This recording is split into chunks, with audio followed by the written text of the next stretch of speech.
आइए एनिमेशन के माध्यम से वृक्ष और यात्री का संवाद देखते हैं। आओ मित्र, तुम्हारा स्वागत है। क्या बात है मित्र, तुम थोड़े थके हुए से लग रहे हो। ये किसकी आवाज है? यहाँ मेरे अलावा और कौन है? तुम जिसकी छाया में बैठे हो उसी को नहीं पहचान रहे हो? मैं पीपल का वृक्ष हूँ। अरे वाह, तुम बहुत अच्छे हो। कैसे? तुमने मेरी थकान को पहचान लिया ऐसे। अब तो बताओ, इतने कैसे थक गए? आज सुबह से भूखा प्यासा लगातार चलता हुआ यहाँ पहुँचा हूँ। ये लो मित्र, मेरे फल खाओ। मेरे फल खाकर तुम तुरंत तरोताज़ा हो जाओगे। धन्यवाद मित्र, ये तो बड़े स्वादिष्ट हैं। मित्र, तुम कहाँ जा रहे हो? मैं अपने मित्र के घर जा रही हूँ। अच्छा, तो अब चलती हूँ। मित्र, यह लो और फल, मेरी ओर से अपने मित्र को भेंट करना। मित्र, तुम कितने अच्छे हो, हमारा कितना ख्याल रखते हो। हम मनुष्य कितने स्वार्थी हैं, अपनी स्वार्थ पूर्ति के लिए तुम्हें काटते हैं। हमें माफ़ कर दो, मैं तुमसे मिलने आती रहूँगी। शुभ यात्रा मित्र। नमस्कार विद्यार्थियों, आज हम संवाद लेखन पर चर्चा करेंगे। संवाद लेखन कक्षा 6 से 8 तक 5 अंक का परीक्षा में पूछा जाता है और इस वीडियो को यदि आप शुरू से अंत तक पूरा देखेंगे तो 5 अंक का आपका संवाद लेखन एकदम सही होगा। तो आइए शुरू करते हैं संवाद लेखन। संवाद का अर्थ सबसे पहले जानते हैं हम संवाद का क्या अर्थ होता है। संवाद का अर्थ है बातचीत करना। यह शब्द सम धनवाद 2 शब्दों से मिलकर बना है, जिसका अर्थ होता है सम यानी सम्यक और वाद यानी बोलना, यानी सम्यक रूप से बोलना। यानी 2 व्यक्ति, 2 या 2 से अधिक व्यक्ति आमने सामने हो और एक दूसरे से बात कर रहे हो, उसे संवाद कहा जाता है।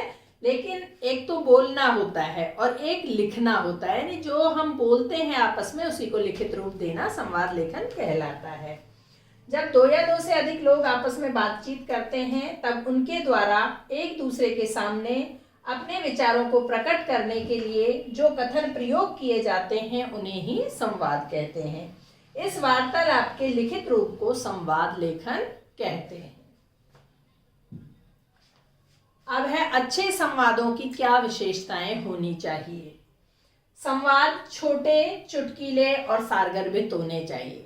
संवाद छोटा हो, बहुत बड़ा अनावश्यक उसको ना बढ़ाया जाए, यानी जिसमें नीरसता आ जाए ऐसा संवाद नहीं होना चाहिए। चुटकीले यानी मज़ेदार, यानी पाठक को अच्छा लगना चाहिए। और सार गर्भित यानी मीनिंगफुल, उसका कोई ना कोई मीनिंग निकलना चाहिए। दूसरा है संवादों की भाषा सरल, सहज एवं प्रवाहपूर्ण होनी चाहिए। फ्लो होना चाहिए संवाद में, सरल होनी चाहिए, सहज होनी चाहिए, यानी अटपटी भाषा का इस्तेमाल ना किया जाए, बहुत कठिन शब्दों का इस्तेमाल ना किया जाए और उसमें एक लय, एक प्रवाह उसमें होना चाहिए। तीसरा है संवादों में क्रमबद्धता व संबद्धता होनी चाहिए, यानी जैसे 1-2 संवाद बोल दिए और तीसरा संवाद विषयांतर नहीं होना चाहिए, यानी जिस टॉपिक पर, जिस विषय पर हम संवाद कर रहे हैं उससे रिलेटेड ही सारे संवाद होने चाहिए। चौथा है संवाद पात्र के अनुकूल होने चाहिए। पात्र किस तरह का है, उसकी क्या डेजिग्नेशन है, क्या पद है, यानी किस तरह का बोलने वाला है, जो पात्र है उसी के अनुकूल उसके डायलॉग, उसके संवाद होने चाहिए। जैसे पढ़ा लिखा व्यक्ति है तो उसके पढ़े लिखे वाले अच्छे शुद्ध हिंदी में संवाद होने चाहिए, और कोई ग्रामीण व्यक्ति है उससे बातचीत करने वाला, उससे संवाद करने वाला, तो उसके देशज भाषा में, उसकी लोकल जो भाषा है उसमें उसके संवाद होने चाहिए, यानी पात्र के अनुकूल होने चाहिए। अगला है संवादों में भाषा के बंधन से मुक्त होकर बहुप्रचलित शब्दों का प्रयोग करना चाहिए, यानी आम बोलचाल के शब्दों का प्रयोग करना चाहिए।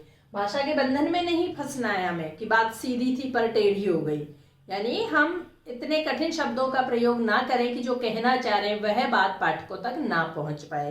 तो हमें सरल, जो आमजन जिन शब्दों को बोलते हैं उस तरह के शब्दों का इस्तेमाल हमें संवाद में करना चाहिए।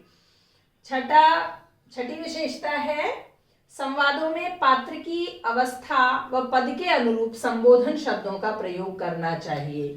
पात्र किस उम्र का है या किस पद का है उसके अनुसार ही उसके लिए संबोधन करना चाहिए। बड़ा है और हम उसको सम्मानजनक भाषा का, सम्मानजनक शब्दों का इस्तेमाल नहीं करेंगे तो वो संवाद आपका सही नहीं माना जाएगा। छोटा है तो उसके लिए प्रेम पूर्वक, स्नेह पूर्वक जिन शब्दों का इस्तेमाल किया जा सकता है उन शब्दों का प्रयोग करें तो उससे आपका संवाद और अच्छा माना जाएगा। इसके बाद देखते हैं संवाद लेखन के लिए महत्वपूर्ण बिंदु। पहला, संवाद लेखन के समय उचित विराम चिन्हों का प्रयोग करना चाहिए। विराम चिन्ह कहाँ कॉमा है, यानी कहाँ विराम है, कहाँ अल्प विराम है, कहाँ अर्ध विराम है, कहाँ पूर्ण विराम है, कहाँ संबोधन चिन्ह है, इन सब विराम चिन्हों का उचित प्रयोग करना चाहिए। किसी का वक्तव्य है, किसी के द्वारा कही गई बात है तो उस इन्वर्टेड कॉमा में, अवतरण चिन्ह में हम रखते हैं, तो इन चिन्हों का विशेष ध्यान रखना चाहिए। दूसरा, संवाद लेखन के समय पात्रों की अवस्था तथा पद का ध्यान रखते हुए संबोधन शब्दों का प्रयोग करना चाहिए, ये मैंने अभी आपको बताया। तीसरा, पात्र के आगे कोष्ठक में उसके मनोभावों का निर्देश अवश्य देना चाहिए। कई बार होता है कि मन के भाव होते हैं जिन्हें व्यक्ति बोलता नहीं है लेकिन उसके मन में वो चल रहे होते हैं, तो जब भी कोई भी संवाद आता है उसके साथ यदि व्यक्ति के मनोभाव आपको दिखाने हैं तो कोष्ठक बना करके उसमें व्यक्ति के मनोभावों को दिखाना चाहिए। जैसे क्रोधित होकर, जैसे कोई बोल रहा है और क्रोध में बोल रहा है तो क्रोधित होकर हम कोष्ठक में लिख सकते हैं, यानी मनोभावों को कोष्ठक में दिखाना चाहिए। अगला है संवाद लेखन वाक्य विन्यास उचित होने चाहिए जिससे संप्रेषण स्पष्ट हो। जो भी वाक्य विन्यास है यानी वाक्यों की जो बनावट है, रचना की दृष्टि से जो वाक्य की बनावट होती है वो सही होनी चाहिए, सटीक होनी चाहिए, जिससे कि हम जो बात प्रेषित करना चाहते हैं वो अच्छे से प्रेषित हो सके, पहुंच सके। अगला है संवाद लेखन के समय छोटे व चुटकीले संवाद लिखने का विशेष ध्यान रखना चाहिए। संवाद लेखन जब करते हैं तो वाक्य बहुत बड़े बड़े नहीं होने चाहिए, या संवाद बहुत बड़े जैसे मिश्र वाक्य में 2-3 वाक्य एक साथ हो, इस तरह के नहीं होने चाहिए। छोटे होने चाहिए और चुटकीले होने चाहिए, यानी मजेदार संवाद होने चाहिए जिसमें सरसता हो, नीरसता न हो। अगला है संवाद लेखन में प्रसंग की क्रमबद्धता तथा संबद्धता के साथ साथ उद्देश्य की पूर्ति का विशेष ध्यान रखा जाए।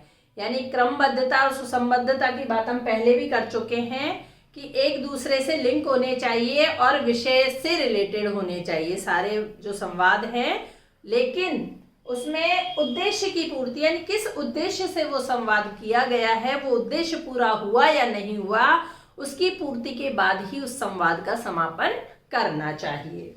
उसके बाद अंतिम है संवाद लेखन में पात्र की अवस्था व पद के अनुरूप संबोधन शब्दों को लिखना चाहिए। रिपीट हो गया, पहले भी ये था, ठीक है। तो ये संवाद लेखन की विशेषताएं हैं।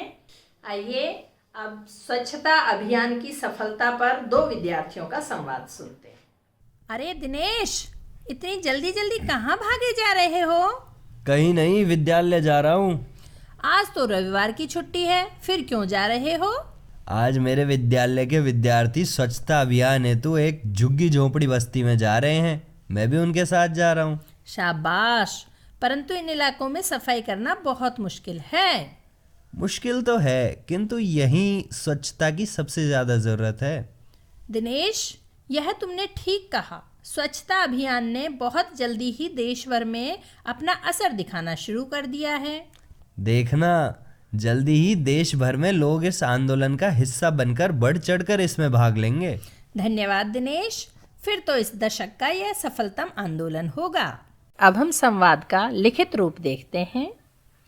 कक्षा में 3 विद्यार्थियों के बीच संवाद। विजय, हिंदी के अध्यापक जी ने कल क्या पढ़ाया था? कार्तिक, सॉरी विजय, कल मैं फुटबॉल खेल रहा था, हिंदी की कक्षा में नहीं था। साहिल, क्यों, कल तुम विद्यालय नहीं आए थे? विजय, नहीं दोस्त, कल मुझे बुखार था। कार्तिक और साहिल एक साथ, ओह, अब तबीयत कैसी है? विजय, बुखार तो ठीक हो गया, बस थोड़ी खांसी है। कार्तिक, कोई बात नहीं, दवाई लेते रहो, ठीक हो जाओगे। साहिल, अरे तुमने जो पूछा था वो तो मैंने बताया ही नहीं। सुनो, हिंदी के अध्यापक जी ने कल संवाद लेखन समझाया था। विजय, क्या तुम मुझे बता दोगे? साहिल, अरे संवाद लेखन बहुत आसान है और दिलचस्प भी। आओ मैं तुम्हें अभी बता दूं। कार्तिक, अरे दोस्त मुझे भी। साहिल, अरे क्यों नहीं, तुम भी ज़रा पास आ जाओ। इस प्रकार आपने देखा 2 एनिमेशन से वीडियो देखे और एक लिखित रूप देखा, यानी लिखित, मौखिक और एनिमेशन के थ्रू, यानी 3 तरीके से आपने संवाद लेखन सीखा। मैं उम्मीद करती हूँ संवाद लेखन में अब आपको कोई समस्या नहीं होगी। आज का संवाद लेखन का वीडियो यहीं समाप्त होता है। मैं उम्मीद करती हूँ वीडियो आपको पसंद आया होगा और रोचकता के साथ साथ इसमें ज्ञान भी आपको प्राप्त हुआ होगा। आप अच्छा संवाद लेखन लिखने के लिए अपने आप को दक्ष पा रहे होंगे, महसूस कर रहे होंगे। इस तरह की और वीडियो देखने के लिए मेरे चैनल को सब्सक्राइब करें और साथ ही बेल आइकन को प्रेस करें। वीडियो देखने के लिए बहुत बहुत धन्यवाद।